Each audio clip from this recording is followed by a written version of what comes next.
Kāds vispār izstrādā tos produktus? Tu ko dizaina materiālu, tu pat no viņiem taisi kaut ko gatavu pasūti, jo es redzēju internetu veikalā, kaut kā ir konkrēta rota, var ļoti daudz akmentiņu izvēlēt. Kā tas viss notiek? Mums ir dažādas kolekcijas, teiksim, tā ir kaut kas, ko mēs sūtam gatavā veidā, gan to, ko piedāvā ražotājs, gan arī pēc kaut kādām savām skicēm un idejām. Un ir otrs variants, kur mēs komplektējam. Mums ir dažādas detaļas, teiksim, mums ir kristāliņi, tur kvadrātiņi, lāsītas, aplīši, tad ir pērlītes, dažādu izmēru formu, kaut kādas stieplītes, tur trosītes, un tad mēs no tā visa skatāmies, ko var uztaisīt. Un kā es tam visam pieeju, tāds, nezinu, Lego, man ir no tiem materiāliem jāuztaisa kaut kas tāds, lai viņam būtu laba kvalitāte, laba cena, lai viņš smuki izskatītos, lai cilvēku viņu pirktu.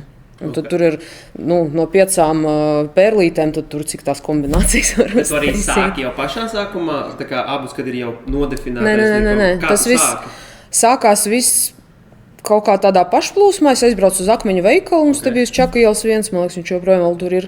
Sapirku kaut kādas akmeņus, pērlītes, es atceros, tie bija 70 eiro. Tas ir pats pirmais, ko es tur nopirku. Es nezinu, tur 10 tādas pērlītes, 20 šitādas knaiblītes un vēl kaut ko. Un tad es sāku skatīties, ko es no tā visa varu uztaisīt. Savērt tur uz trosītes, teiksim, kaut ko pielikt, noņemt, kādu kristālu mirdzu un tā tālāk. Bet tas sākumā bija tas vēl nebija kā full-time, tas bija vienkārši kā Nē, tas bija vienkārši vairāk kā hobijs, ar domu paskatīties, kā to vispār dara, kaut ko jaunu iemācīties, padarboties ar rokām, jo, ofisā tas bija darbs ar smadzenēm, teiksim tā. Un tad es sāku to visu bildēt un likt Instagramā, un tad arī kaut kā ļoti ātri tā viss aizgāja. Tas nāk, ka pirmos tavus darbus tu liki Instagramā? Jā. Es uztaisīju atsevišķu profilu, es viņu nosaucu savā vārdā, jo man nebija nejausmas, tas viss aizies, neaizies. Man nebija, es neredzēju jēgu taisīt tur kaut kādu logo, domāt nosaukumu. Man bija pirmā vēlme notestēt vispār to konceptu, teiksim tā.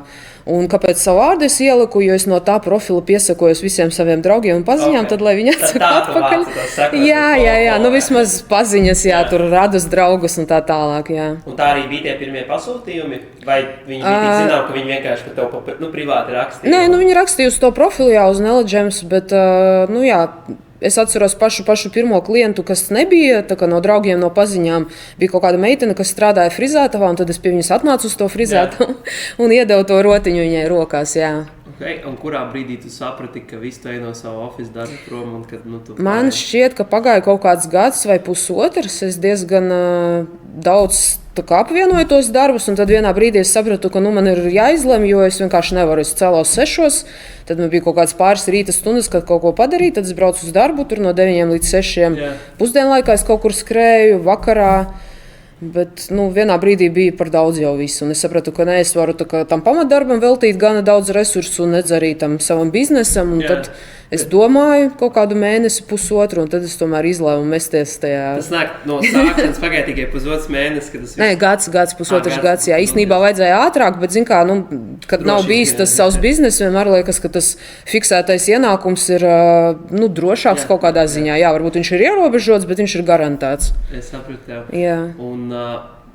Bet tu saprati, ka tu vari iet, jo tas apgrozījums bija pietiekams, lai uzturētu. Es pelnīju apmēram tik, cik man bija tā alga. Okay. Vēl palika pāri, lai varētu turpināt ražot. Jā. Un papildus tam es sapratu, ka ja es veltīšu vairāk laika tam, jo galvenais, kas man tajā brīdī bija ierobežots, bija laiks. Un tad attiecīgi es varētu arī noteikti vairāk tur dabūt.